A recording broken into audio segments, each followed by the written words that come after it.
Nicolas S. dit Stan, bonjour. Bonjour. Membre des forces spéciales pendant 19 ans, au sein du commando parachutiste de l'air, vous avez traqué et combattu les ennemis de la France sur 3 continents. Vous signez un livre en première ligne, Forces spéciales, les guerriers du 10. C'est votre expérience d'opérateur. Alors ce bouquin est publié aux éditions Mareuil Éditions. Alors les missions secrètes, la formation, les expériences face aux djihadistes, ce qu'on ne sait pas des opérations spéciales de la France, est-ce qu'on vous a laissé tout dire? Alors, oui et non. C'est-à-dire que je n'ai subi aucune censure, mais parce que lorsque j'ai écrit le livre, j'ai pris en compte les règles que j'ai parfaitement intégrées en termes de sécurité opérationnelle, et donc je n'ai pas mentionné des choses qui ne devaient pas être mentionnées, je n'ai pas nommé certains lieux, j'ai changé certains noms propres, même si l'intégralité des récits sont strictement exacts et authentiques. J'ai su tourner les choses de manière à ce que ça ne soit pas problématique en termes de confidentialité. Alors, ce commando de l'air parachutiste, c'est une unité de combat, de combattants d'élite. Ça fait partie du commandement des opérations spéciales, au sein duquel il y a les groupes actions auxquels vous avez appartenu. Votre base se situe à Orléans, dans le Loiret.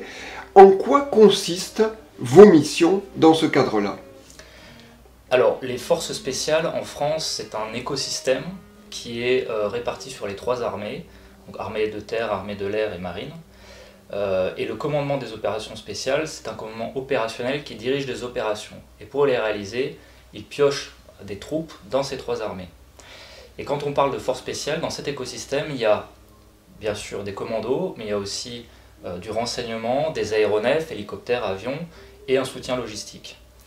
Mais pour ce qui est de ce qu'on imagine comme les forces spéciales, c'est-à-dire les commandos, vous avez 2 catégories, ceux qui sont spécialisés dans le renseignement et ceux qui sont spécialisés dans l'action.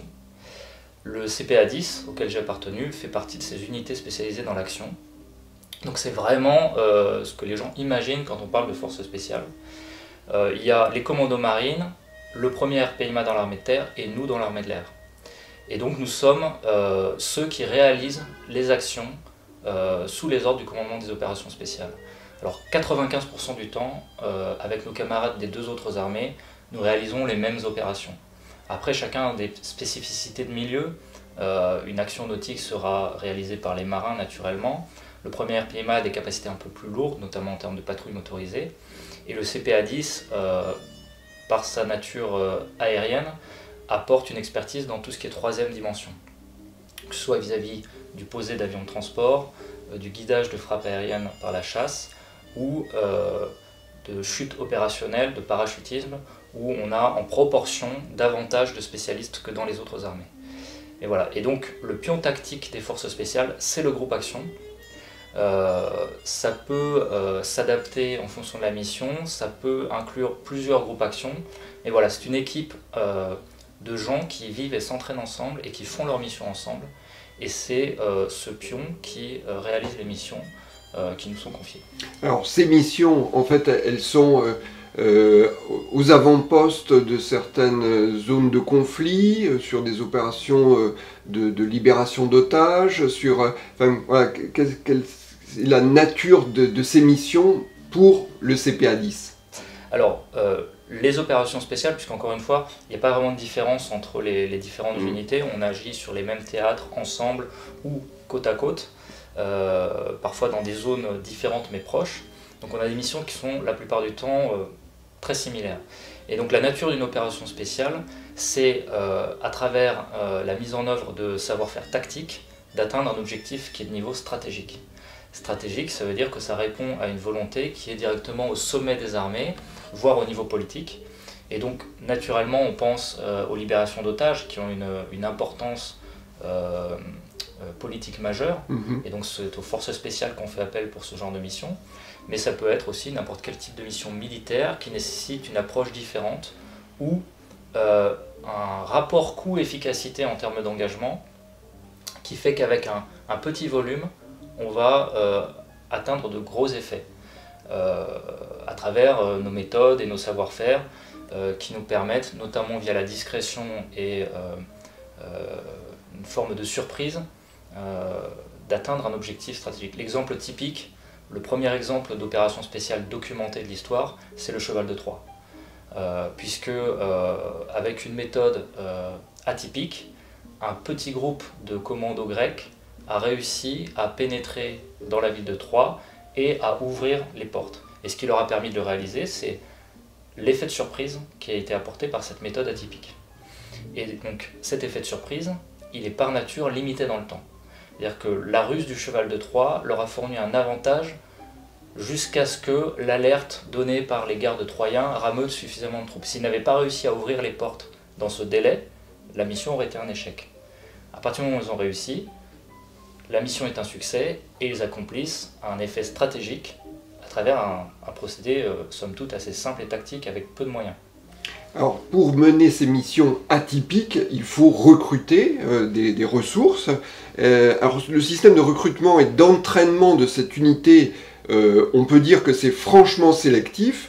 C'est ce que vous appelez ce qui est appelé le système des stagiaires Beluga. Un terrain d'entraînement est basé à Djibouti, c'est Arta Plage, tenu par la Légion étrangère et connu des troupes d'élite du monde entier. Quelles sont les qualités humaines ou les compétences pour être retenues, sélectionnées dans ce commando? Alors, il y a un parcours préalable. Il faut d'abord être déjà militaire pour pouvoir se présenter au stage Beluga et avoir suivi une formation de base de fantassins, de parachutistes et de commandos. À partir de là, on peut se présenter pour passer les sélections. Il y a un filtre à l'entrée, mais effectivement le stage par sa nature est assez sélectif. Les capacités de base, c'est d'avoir une très bonne condition physique, évidemment. Mais après, ce qu'on va demander aussi à nos recrues, c'est des capacités psychomotrices et cognitives, parce qu'on va leur demander d'intégrer des savoir-faire techniques complexes et de gérer des situations avec plusieurs facteurs simultanés. Et un état d'esprit, la capacité à s'intégrer et travailler dans le groupe. Et puis finalement, ce qui va la plupart du temps faire une grosse différence, c'est la force morale. La plupart des gens qui quittent le stage Beluga, c'est sur abandon. Parce que le rythme imposé, les exigences font que certains ne tiennent pas. Et donc c'est un gros élément de sélection pendant ce stage, comme d'ailleurs dans les stages des autres forces spéciales. Alors justement, puisque ces épreuves sont sélectives, pouvez-vous nous citer quelques-unes de ces épreuves du stage Beluga? Il y a souvent une combinaison, mais simplement pour illustrer. Oui, alors passer donc les sélections initiales avec des tests physiques, des combats en corps à corps, des choses comme ça sur lesquelles on évalue les gens à l'entrée, c'est simplement en fait l'accumulation d'activités éprouvantes qui va amener cette sélection. En fait, c'est assez simple à mettre en œuvre.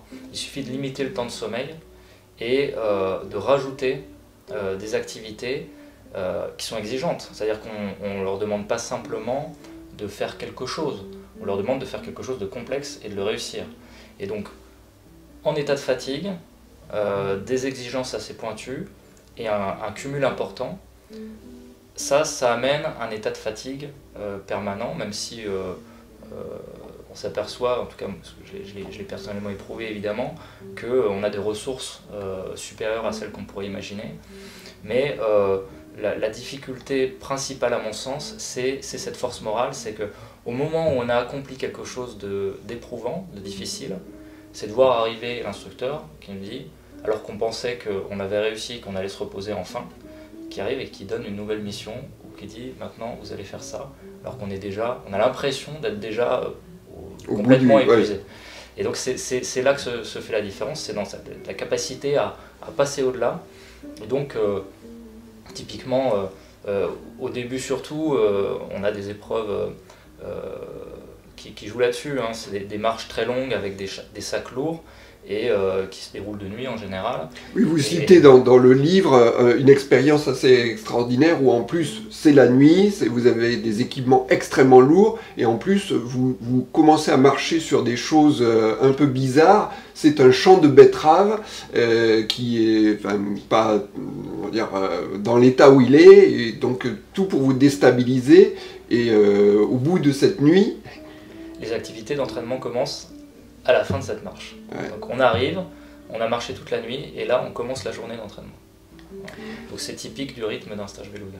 Alors il y a quelque chose que vous citez également qui est, alors, je ne sais pas si c'est l'épreuve ultime, mais quelque chose qui est la voie de l'inconscient. Qu'est-ce que c'est que cette voie de l'inconscient? Alors ça c'est à Djibouti, dans le centre d'entraînement commando d'Artaplage que vous évoquiez précédemment, alors qui était tenu par la Légion étrangère à l'époque où moi j'ai fait le stage, qui maintenant est tenu par les troupes de marine.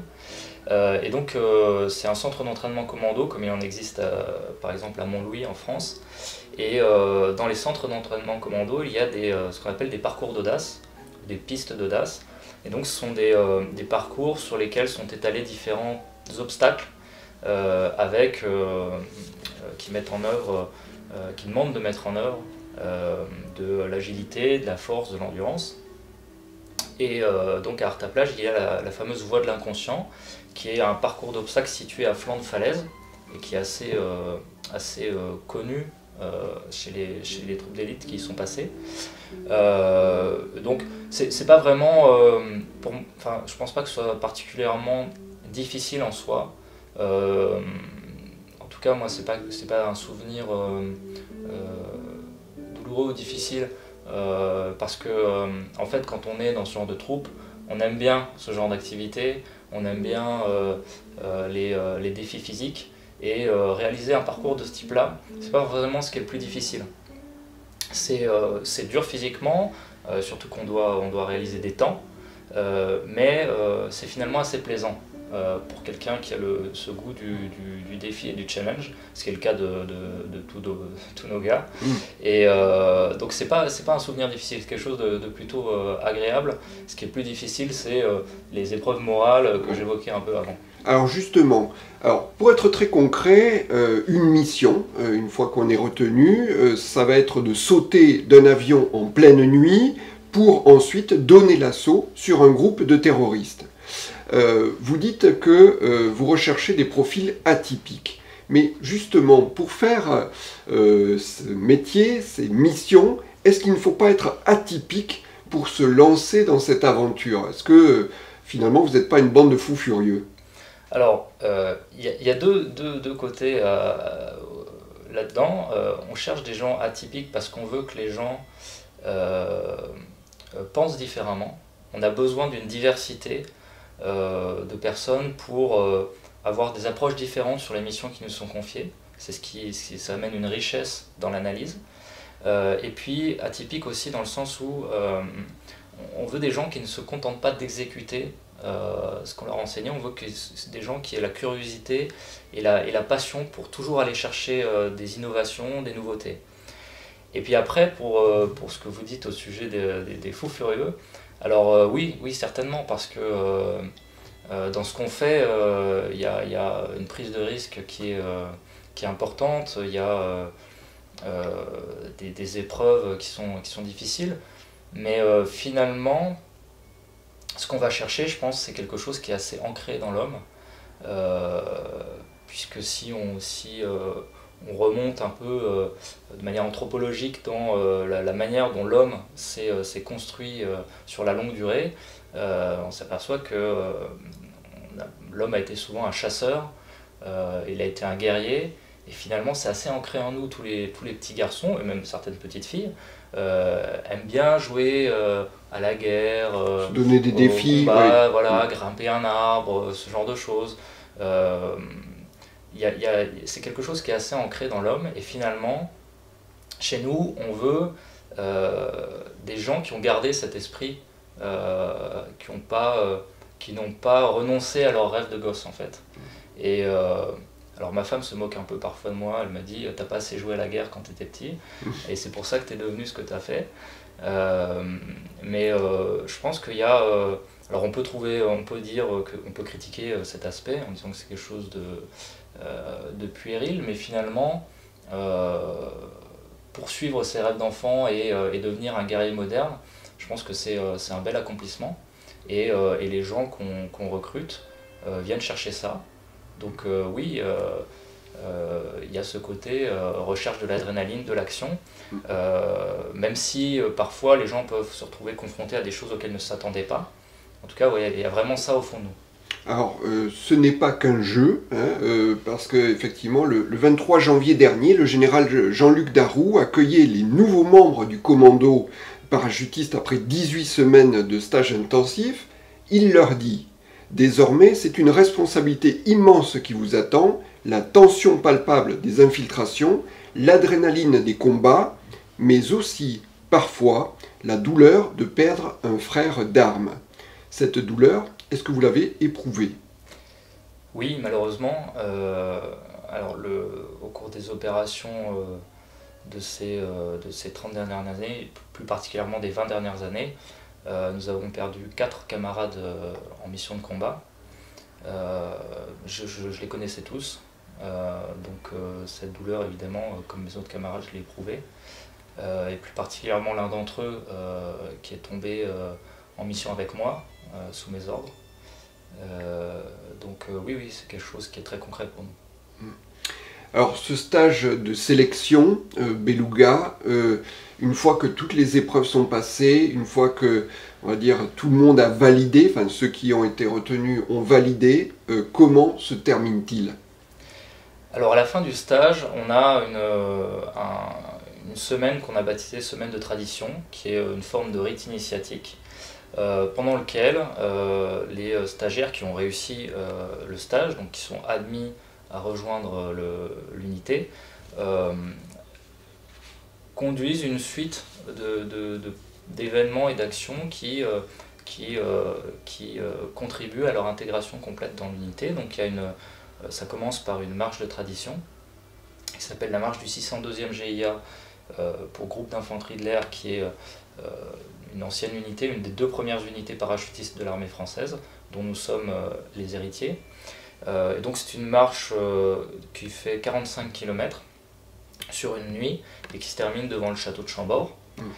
Donc ça n'a rien de tactique, c'est vraiment un événement de cohésion et de tradition, pendant lequel donc, les stagiaires portent leurs futurs insignes dans une caisse en bois qui est lestée de sable, et une mascotte qui est un bélier en fonte baptisé Raoul, qui fait une 40aine de kilos.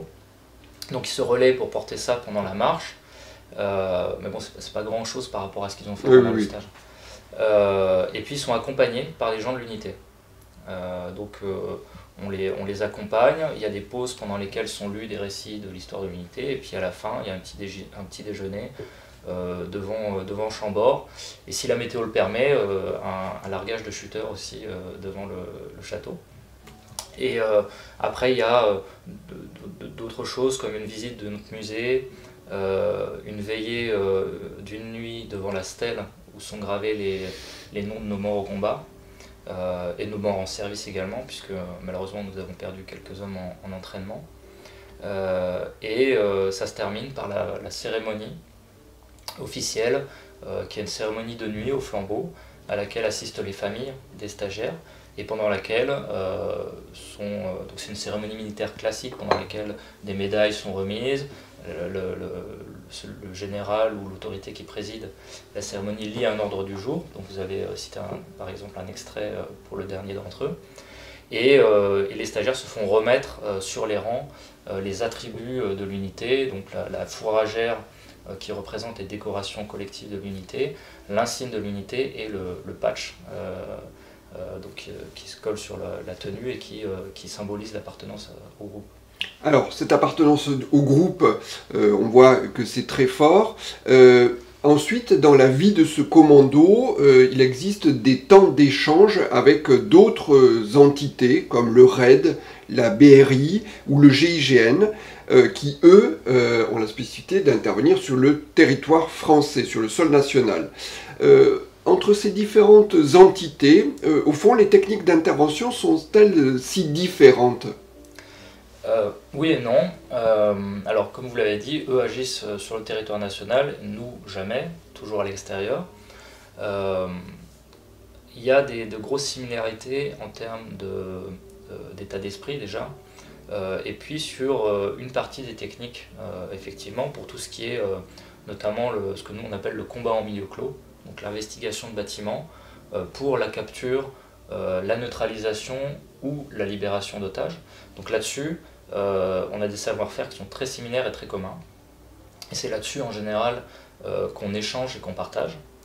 Après, il y a des différences puisque eux ont un accès plus simple à leur zone d'action. En caricaturant un peu, ils démarrent sur le pas de la porte.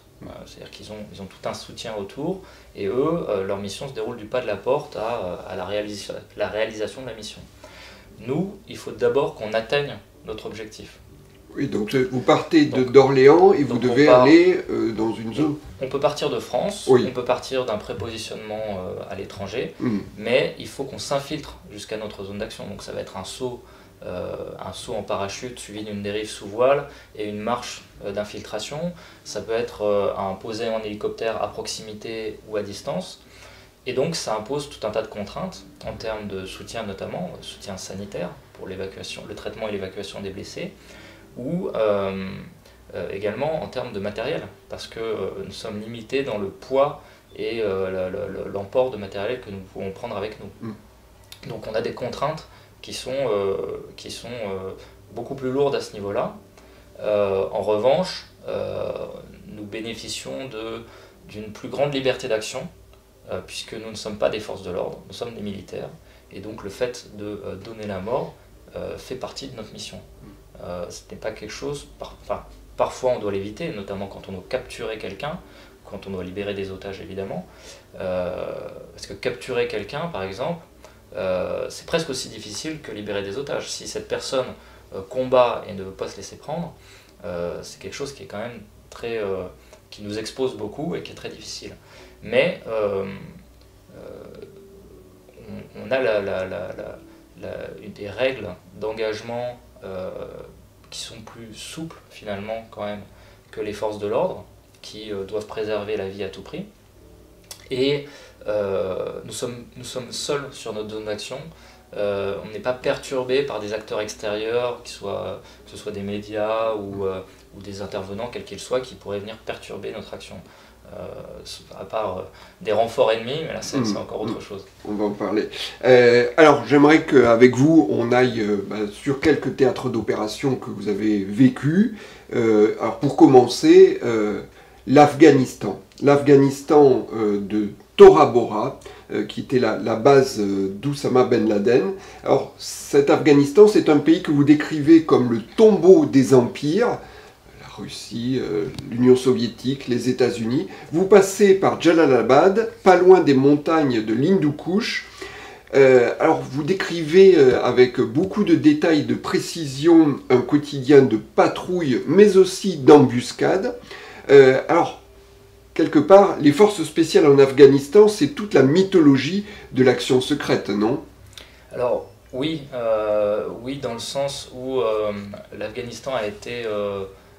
finalement fondateur pour les forces spéciales françaises, puisque les forces spéciales ont été structurées en tant que telles à la fin des années 90, de 1992 à 2000. Il y a eu au début des années 2000 quelques interventions en Afrique, des missions de stabilisation principalement, et puis est arrivé l'Afghanistan. Moi quand je suis arrivé, l'Afghanistan avait déjà commencé, et donc j'étais engagé là-bas plusieurs fois. Et ma première mission opérationnelle, c'est là-bas que je l'ai réalisée. Et alors le côté spécial, là-bas, était plus dans le cadre du déploiement que dans la typologie des missions. Parce que finalement, on réalisait des missions d'infanterie légère ou de troupes de choc. Voilà, c'était beaucoup de reconnaissance. Qu'est-ce que c'est que des missions de troupes de choc? Alors c'est des reconnaissances, la recherche de l'ennemi, c'est-à-dire que c'était de la reconnaissance à fin d'action, c'est-à-dire qu'on cherchait la rencontre avec l'ennemi, qui était là-bas les talibans, et puis on montrait la présence de la force aux côtés donc des Américains, puisque ça pour le coup c'est le cadre d'emploi, c'est-à-dire que le politique avait décidé de montrer que la France se tenait aux côtés des Américains après le 11 septembre.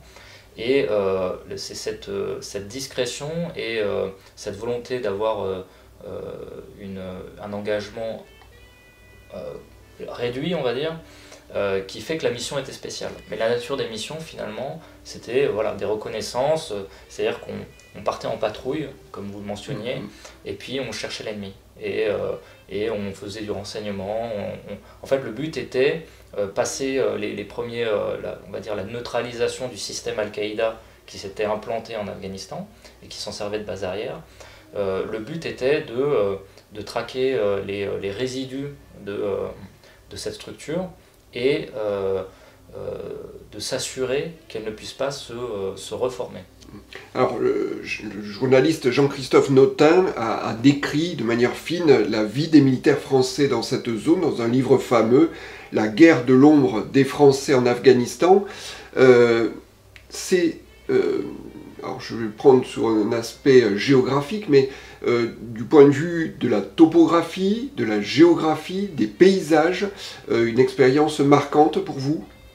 Oui, parce que l'Afghanistan déjà est un pays magnifique. C'est très montagneux, très varié, donc c'est un théâtre spectaculaire, plus que les autres pays dans lesquels j'ai été déployé par la suite. Et en termes de contexte d'emploi, la difficulté était liée à la géographie, parce que c'est même pour une armée moderne, un théâtre aussi montagneux est une forte contrainte, et aux populations qui sont très accoutumées à la guerre, parce qu'elles ont connu la guerre en quasi continu depuis 2 siècles. Ils ont vu passer des empires, les Britanniques, les Soviétiques, et puis donc, les Américains et nous. L'insurrection est quelque chose qui est dans leur nature. Les ennemis que nous combattions étaient parfaitement dissimulés dans la population. Ils ne devenaient combattants qu'au moment de tendre une embuscade ou de mener une action particulière, et puis après ils redevenaient un paysan en train de labourer son champ ou de boire le thé contre un mur. Donc c'était une difficulté assez importante. L'ennemi était fantomatique. Voilà. On le percevait au moment des affrontements, et puis le reste du temps il n'était pas là. Alors, finalement, sur cette opération en rétrospective, pensez-vous que les efforts que vous avez déployés, que les forces spéciales ont déployés en Afghanistan, ont servi à quelque chose du point de vue de la sécurité de la région? Ça, c'est pas certain. Je pense que notre action a été efficace dans un premier temps, pas forcément pour la sécurité de la région, mais pour la nôtre, dans le sens où les facilités qui étaient offertes à Al-Qaïda, cette base arrière, ce sanctuaire, a été démantelé. Donc Al-Qaïda a été obligé de se réorganiser, il n'avait plus cette base arrière pour opérer. Donc ça a été un succès de ce point de vue-là. Mais ensuite ça a duré. La contre-insurrection était compliquée. On voit qu'au final ça n'a pas fonctionné, on est obligé de le reconnaître. Les talibans ont repris le pouvoir, aujourd'hui c'est eux qui gouvernent l'Afghanistan. Et là-dessus, là c'est ambivalent, dans le sens où le succès c'est que les talibans, en reprenant le pouvoir, se sont engagés à ne plus héberger de groupes terroristes, puisque les talibans en eux-mêmes, c'est un régime assez archaïque, extrémiste, mais en interne. Et eux se sont engagés à ne plus servir de base à des groupes terroristes internationaux. Donc ça c'est le côté réussite, on va dire, pour nous en tout cas, pas forcément pour les Afghans malheureusement. En revanche, c'est structuré dans la région un nouvel ennemi, plus dur et plus extrémiste que ne pouvaient l'être les talibans ou parfois même Al-Qaïda, qui est l'État islamique, donc dans la région l'État islamique au Khorasan, qui est aujourd'hui une menace majeure pour la sécurité régionale, mais également mondiale, puisque on sait qu'aujourd'hui c'est l'une des branches des organisations djihadistes les plus dangereuses pour nous et qui a la volonté de commettre des attentats en Occident. Ils l'ont fait aussi en Russie récemment. Mais voilà, on sait que la menace existe et c'est un point de vigilance majeur pour nos services de sécurité intérieure. Alors, autre théâtre d'opération, le Sahel, où la France a été présente ces dernières années avec des interventions. Prenons des exemples. Au Mali, au Sahel, vous êtes missionné pour intercepter une cible. Vous arrivez en hélicoptère Tigre. Il faut évidemment se préparer rapidement. Vous allez être face à un convoi de véhicules dont l'un est équipé d'un lance-roquettes. Comment cette opération se continue? Alors ça, c'est le type d'engagement les plus violents qu'on réalisait, puisqu'il y avait des missions qui se passaient avec une infiltration discrète, avec notamment un saut à grande hauteur, une infiltration sous voile discrète qui permettait des libérations d'otages, des captures de manière souple. Là, on est vraiment dans l'assaut de vive force. Et donc, c'est-à-dire qu'on est posé à proximité, à 200 mètres, en hélicoptère, et le combat s'engage immédiatement. Donc, oui, par définition, donc les ennemis vous voient arriver. Ils nous voient, alors c'est la nuit, donc ils ne nous voient pas vraiment arriver. Sur la fin, oui, mais au départ, surtout, ils nous entendent arriver, puisqu'un hélicoptère fait énormément de bruit. Et là, donc, quand on arrive sur ce genre d'assaut, on est tout de suite dans le combat. On débarque de l'hélicoptère, on est déjà en train de se faire tirer dessus. Donc on a des gens qui se sont positionnés par rapport à leur véhicule pour nous affronter et qui engagent le combat immédiatement. Et donc là-dessus, on est vraiment dans la mise en œuvre des savoir-faire de combat réflexes, dans la manœuvre d'infanterie à courte distance. Et là, on va dire que c'est la performance de nos opérateurs qui fait la différence. Évidemment, on a un avantage technologique puisqu'on a des systèmes de vision nocturne, mais on n'a pas un avantage en termes de volume de force. On est à peu près dans des volumes équivalents. Et là, c'est vraiment ce petit plus technologique et l'entraînement et la qualité de nos commandos qui fait la différence. Alors, autre situation, toujours au Mali, mais là en milieu urbain, on vous demande d'arrêter un individu dans Gao, dans un quartier densément peuplé. Quelles sont les difficultés à gérer quand on est dans un milieu urbain? Vous arrivez avec tout votre équipement, la population n'est pas forcément favorable. Enfin voilà, quelle complexité gérez-vous? Alors effectivement, je raconte cette histoire dans le livre en contraste justement avec la mission que vous évoquez précédemment, parce que là on passe de la violence extrême à la maîtrise totale de la violence, puisque dans un contexte comme celui-là, le but c'est de maîtriser cette violence pour éviter qu'elle ne s'exprime, parce qu'on va agir dans une zone qui est peuplée de civils, donc déjà il y a le risque de dommages collatéraux que nous ne voulons pas faire, et il y a également le risque d'être submergé par des renforcements importants, des mouvements de foule qui peuvent à terme nous mettre dans une situation où on aurait du mal à se désengager, où on serait obligé de justement basculer dans la violence pour le faire et entraîner un certain nombre de morts ou de blessés que nous ne voulons pas faire. Donc là-dessus, on réfléchit à notre mode d'action de manière à, en dépit de ce contexte, maintenir la discrétion jusqu'au dernier moment et rester le minimum de temps sur place avec le moins de violence possible pour ne pas attirer l'attention.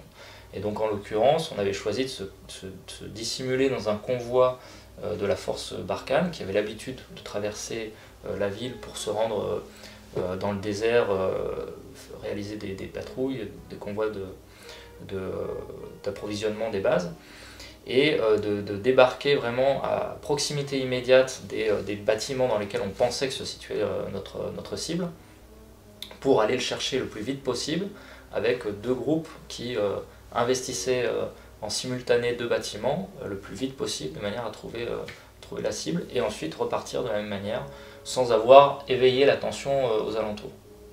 Alors, dans ces situations-là, et en particulier au Mali, vous devez gérer, on va dire, les conditions climatiques qui sont pas faciles quand on porte 30 ou plus kilos sur le dos. Comment est-ce que vous gérez ces défis logistiques dans ces zones désertiques? Alors, finalement, ça, c'est pas forcément une grosse difficulté. Alors oui, on porte des équipements, on est habillé de la manière la plus légère possible, de manière à se respirant, mais couvrante, pour résister au soleil. On agit aussi souvent la nuit, donc ça c'est un avantage de ce point de vue-là. Mais après, c'est simplement une question d'acclimatation, d'hydratation, mais ça ne présente pas de grosses difficultés. Sur une action de vive force, l'engagement va être court, donc la difficulté n'est pas très importante. Parfois, on peut être obligé de rester un peu sur place parce qu'il n'y a pas les moyens de venir nous chercher, ou parce qu'on doit faire des recherches de renseignements suite à notre action. Et dans ce cas-là, c'est la rusticité des commandos et puis de la gestion de l'hydratation qui fait qu'on tient. Et pour des reconnaissances beaucoup plus longues, simplement on a l'habitude de boire de l'eau chaude, et puis, le fait de rouler, ça nous ventile. Vraiment, c'est pas quelque chose de forcément très difficile. Je pense que c'est plus compliqué de gérer le froid en montagne, ce qu'on a pu connaître en Afghanistan, dans le sens où là on peut vraiment avoir des dommages corporels, alors que dans le désert c'est pénible, mais à moins de faire un coup de chaleur, ce qu'on arrive quand même à éviter la plupart du temps, à moins de faire un coup de chaleur, il n'y a pas vraiment de difficulté, c'est juste pénible. Alors, autre opération particulièrement spectaculaire que vous décrivez dans votre livre Force spéciale, les guerriers du 10, vous témoignez d'une situation de prise d'otages terroristes dans un grand hôtel international au Sahel, au Burkina Faso. Il faut intervenir dans l'urgence, les autorités locales ont besoin de votre expertise. Comment justement accède-t-on à l'hôtel et comment investit-on cet établissement alors que, on va dire, on est dans une situation de prise d'otage? Alors, ce genre de situation, il faut savoir qu'il y en a eu plusieurs. C'est pas la seule qui a été réalisée. Les gens ne savent pas forcément en France qu'on a réalisé ce type de mission. Et comment on aborde ce type d'objectif? C'est comme n'importe quel objectif, on choisit le meilleur itinéraire pour ne pas s'exposer aux tirs potentiels de l'adversaire, et puis après on rentre dans le bâtiment par là où on peut. Et ensuite, la gestion de la discrétion sur ce type de mission, elle est simplement liée à nos procédures. C'est-à-dire que quand on rentre dans un bâtiment comme ça, où on sait qu'il y a un ennemi, qu'il y a des otages et qu'on va devoir fouiller toutes les pièces, tout le bâtiment, hein, le même genre de situation auquel sont confrontés les groupes d'intervention de la police ou de la gendarmerie sur le territoire national, on a des procédures qui s'adaptent un peu à chaque fois au contexte, en termes de fulgurance ou alors à l'inverse de précaution. Mais le but, c'est toujours de maintenir l'incertitude chez l'adversaire sur ce qu'on est en train de faire. C'est-à-dire qu'on peut parfois être le plus discret et silencieux possible, de manière à ce que l'adversaire qui sait qu'on est là ne sache pas précisément où on est là. Et en fait, si on se met à la place de ces terroristes qui sont retranchés dans un bâtiment, qui ont des otages ou pas, on va créer une incertitude chez eux. Et ces gens, ils sont quand même dans une situation de détresse psychologique aussi. C'est pas pour amoindrir leur crime, hein, mais en fait, le fait d'entretenir une incertitude chez eux, ça les rend fébriles, oui. Ça les rend fébriles, ça les pousse à commettre des erreurs et ça les fatigue par le stress que ça engendre, la production d'adrénaline. S'ils ne savent pas où est-ce qu'on est, ils peuvent se poser des questions, changer de position, et c'est peut-être à ce moment-là qu'on va avoir une fenêtre pour les neutraliser. Donc il y a ça, il y a un gros aspect psychologique dans nos méthodes, et puis après c'est vraiment de la technique pour s'exposer le moins possible et se donner des fenêtres de tir les plus efficaces possibles. Alors justement, vous parlez de l'aspect psychologique. Vous, en tant qu'opérateur, en tant que chef de mission, en tant qu'être humain, comment gère-t-on le fait d'entrer dans une pièce où un massacre de masse a été perpétré? Je ne pense pas qu'il y ait de manière de se préparer à ça ou de le gérer. C'est quelque chose de très personnel. C'est lié à la psychologie individuelle, Je disais que pendant nos formations et nos sélections, finalement, un gros aspect, c'est la force morale. Et elle s'exprime de différentes manières pour faire face aux difficultés, mais aussi pour absorber les situations difficiles et compliquées. Là-dessus, on a malheureusement des gens qui peuvent vivre mal ce genre de situation, ou le cumul de ce type de situation de manière répétée, ça plus l'exposition au risque qui se répète, parfois ça engendre ce qu'on appelle des stress post-traumatiques. Oui. Ça existe, mais il y a aussi des tas de commandos qui ont vécu énormément de situations extrêmes, voire plus que certains qui développent des SPT et qui vont très bien. Je pense qu'il faut savoir faire la part des choses, couper entre ce qu'on a vécu lors des missions et puis quand on revient à la vie normale. C'est vrai que dans les sociétés modernes, on est moins exposé à la mort que ne pouvaient l'être nos ancêtres. Avant, il y avait davantage de veillées funèbres, de choses comme ça. Et puis la pratique de la chasse avec la mise à mort, les guerres qui étaient aussi plus présentes dans les sociétés. C'est quelque chose à quoi nous on est confrontés, et ça paraît extraordinaire dans les sociétés modernes, mais c'était peut-être plus commun avant.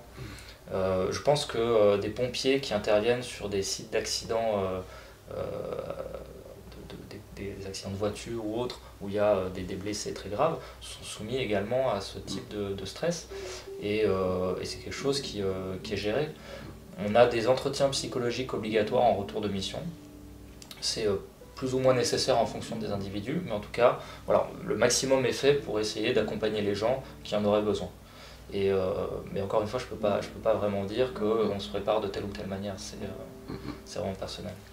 Alors, autre théâtre d'opération et autre contexte plus récent, la coalition internationale contre le califat de Daesh. Donc c'est le terrain de l'Irak, de la Syrie, aux côtés des Kurdes. Dans ce contexte, vous commandez une équipe d'une vingtaine d'hommes au sein d'une coalition, donc aux côtés des Anglais et des Américains, et avec les alliés kurdes. Vous devez repousser les militants de Daesh loin de la zone de contact. Dans cet opérationnel, en fait, en termes d'outils, d'armes, vous utilisez souvent des drones, et dans ce contexte compliqué, votre équipe est prise dans un piège, entourée de djihadistes en surnombre. Comment gère-t-on une situation pareille ? Alors d'abord pour le contexte, effectivement, les forces spéciales françaises ont été engagées dans la lutte contre le califat, c'est-à-dire l'État islamique dans un sens territorial, qui avait constitué un proto-État. Et aux côtés des alliés vous mentionnez, nous étions finalement en guerre contre eux, de manière à réduire ce califat. Et nous fournissions des appuis, donc pas seulement drones, mais également nos tireurs d'élite, de l'expertise tactique, des guidages de frappe aérienne, et parfois des combats directs lorsque les circonstances nous y amenaient. Alors comment on gère ça? Là on est vraiment, en l'occurrence c'était une percée du front. C'était un jour où il faisait mauvais, donc c'était très nuageux, ce qui limitait les capacités des drones et des avions de chasse à appuyer les Kurdes et les forces spéciales occidentales qui étaient avec eux. Et donc ce jour-là, Daesh a profité de la situation pour lancer une offensive majeure, et ils ont réussi à transpercer la ligne de front qui était tenue par les forces kurdes et à l'envelopper. Et donc à ce moment-là, mon équipe, avec un groupe de forces spéciales américains, était déployée sur cette ligne de front et s'est retrouvée pris à revers par une offensive majeure donc, de l'État islamique, avec des dizaines de combattants. Un des équipiers avait fait voler un drone, et au moment où, avant que ce drone ne soit détruit, parce qu'il s'est fait tirer dessus par les djihadistes, il avait observé dans son champ de caméra une cinquantaine de combattants, donc on imagine qu'il y en avait beaucoup plus. Et donc là, c'est tout simplement, c'est un peu comme quand on débarque dans le désert face à l'ennemi, c'est la qualité des commandos, leur formation, les heures d'entraînement, les actes réflexes qui font la différence. C'est vraiment la compétence et la cohésion de nos équipiers qui permet de tenir. Et effectivement, dans cette situation-là, dans un désavantage numérique très important, alors c'est presque miraculeux, mais on n'a pas eu de pertes, et mon groupe a pu s'en tirer avec les Américains. Je pense que c'est une combinaison de performance et de chance, hein, puisque la chance joue toujours son rôle. La différence entre une balle qui passe à 20 cm et une balle qui nous touche, c'est aussi parfois de la chance. Donc ça on en est conscient, on sait que le facteur chance joue un rôle dans nos missions. Voilà, c'est quelque chose qu'il faut intégrer. Alors malgré l'effondrement de l'État islamique, le danger est toujours présent dans ces territoires, et vous contribuez à la formation des forces armées irakiennes, à des opérations de police, de milice. Alors former des hommes sur place, c'est parfois aussi intervenir à leur côté? Oui, tout à fait. Les forces spéciales réalisent des formations chez des États amis qui en font la demande. De simples formations, ça existe, ce sont des missions qui existent, que j'ai pu faire. Mais souvent, il y a un aspect accompagnement. Et donc on forme les troupes de ce partenaire, par exemple l'armée irakienne actuellement. Ça a pu se faire aussi en Afrique ou en Afghanistan, avec les commandos de l'armée afghane. Et après, on les accompagne en mission. On les accompagne pour, on va dire, aller au bout de cette formation, pour montrer qu'on se tient à leur côté, et puis leur fournir aussi nos compétences et nos appuis qui sont en général plus pointus que les leurs. Et effectivement, on combat à leur côté. Et parfois, les circonstances de la situation de combat font que nos commandos peuvent se retrouver en première ligne. Parce que un engagement typiquement contre-insurrectionnel, c'est pas une ligne de front bien déterminée avec, on va dire, nos partenaires devant, nous derrière pour les aider, les superviser, et puis un ennemi qui se tient bien en face. C'est quelque chose qui est beaucoup plus mélangé, et donc les circonstances des combats peuvent faire que ce sont nos commandos qui se retrouvent à combattre l'adversaire. Alors dans ces contextes-là, et peut-être aussi en forme de bilan, les Kurdes ont souvent exprimé leur sentiment d'abandon par leurs alliés internationaux. Est-ce que dans ce que vous avez pu vivre, vous avez ressenti cette frustration sur le terrain? Alors, pas sur le terrain. Sur le terrain, voilà, il y a la mission, le combat. En revanche, lors de discussions, effectivement, c'est quelque chose qui est très présent chez eux, puisque les Kurdes, malheureusement, déjà par le passé, ont été parfois déçus ou trahis par leurs alliés, donc les pays occidentaux dont la France. Il y a quand même un lien assez fort entre la France et les Kurdes parce que on a quand même su rester à leur côté dans la durée. En revanche, il y a une grosse inquiétude. Quand on était avec eux face à l'État islamique, la question revenait de est-ce que vous serez toujours avec nous après? Parce que la menace principale pour les Kurdes, c'est la Turquie, qui est un pays membre de l'OTAN, qui est une puissance militaire conventionnelle importante. Et effectivement, il y a cette inquiétude qui était très présente chez eux et qu'il est encore aujourd'hui, hein, on voit avec le contexte régional. Alors justement, à propos du contexte régional, le basculement du pouvoir en Syrie, on va dire, qui est analysé comme une victoire de la Turquie, vous qui connaissez bien ce contexte du Levant, comment expliquez-vous la chute si foudroyante du régime de Bachar el-Assad en Syrie? Alors c'est facile à dire après coup, mais en analysant, on peut dire que c'est l'affaiblissement de l'armée syrienne arabe, donc l'armée arabe syrienne, l'armée du régime de Bachar el-Assad, oui. L'armée de l'État syrien, qui s'est considérablement affaiblie ces dernières années. Déjà, face à l'État islamique, il n'avait tenu que grâce au soutien iranien et russe, qui en 2015, c'est vraiment l'intervention russe qui a sauvé l'armée syrienne face à l'État islamique. Et puis déjà avant et ensuite encore après, les soutiens de milices chiites fournis par l'Iran à travers des groupes irakiens ou libanais, le Hezbollah notamment, ils ont vraiment permis à la Syrie de tenir. Et en fait, ce qui s'est passé, c'est qu'avec le temps, ces dernières années, il y a eu un désengagement progressif aussi bien des Iraniens que des Russes, parce que chacune de ces puissances avait d'autres problèmes à gérer.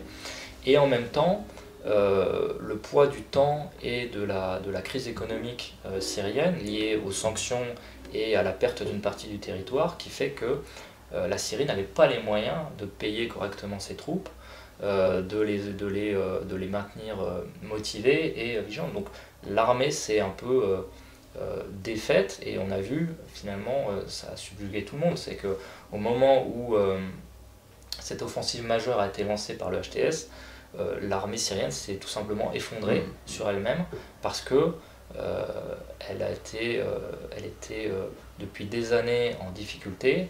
Elle manquait d'équipement, de moyens, les troupes s'étaient délitées, étaient devenues des espèces de bandes de raquettes parce que c'était le moyen pour eux de vivre. Et en plus, ce qui a manqué finalement, c'est la volonté de combattre. Ce qui est le plus important chez une troupe combattante, c'est vraiment ça, c'est la volonté de combattre.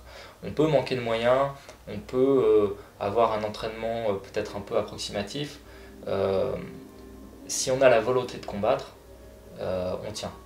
Et cette armée n'avait plus la volonté de combattre.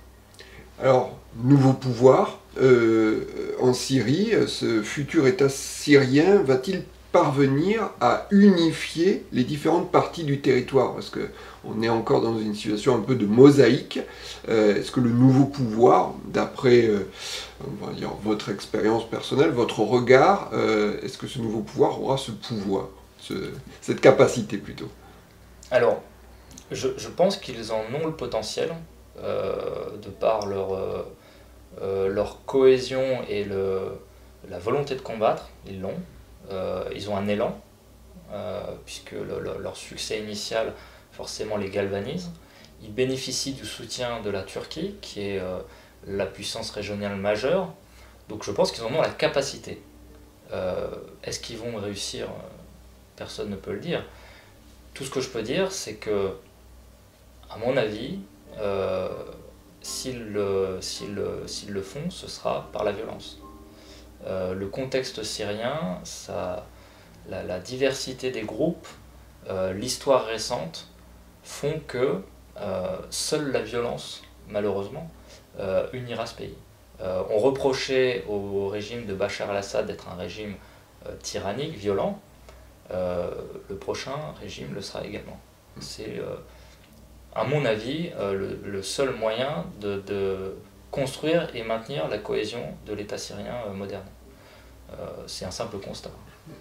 Alors Nicolas S., on voit les contextes dans lesquels vous avez opéré, vous opérez. J'ai une question sur la dimension humaine face au combat.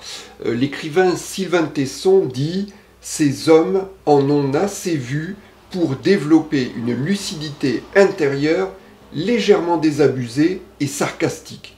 Mais ils corrigent toujours la tristesse de l'âme par une féroce rage de vivre, une joie carnassière de l'instant, et vous, à l'action, un culte digne de l'antique. » Alors cette joie carnassière, est-ce que c'est ce qui vous permet de tenir face à certaines atrocités? Oui, je pense qu'on peut dire ça. C'est un peu ce que j'évoquais précédemment. On est parfois chez les troupes combattantes en général, celles qui sont les plus exposées, et donc les forces spéciales sont vraiment en première ligne de ce point de vue-là. On peut être parfois désabusé par ce qu'on voit, par le gâchis qu'on constate dans les pays où on est engagé, par aussi des fois les stratégies cyniques de certains pouvoirs, par le fait qu'on se dise que ce qu'on fait n'est pas suffisant, n'est pas reconnu. Il y a ce genre de perception qui existe chez nous, mais finalement, c'est cette nature, cette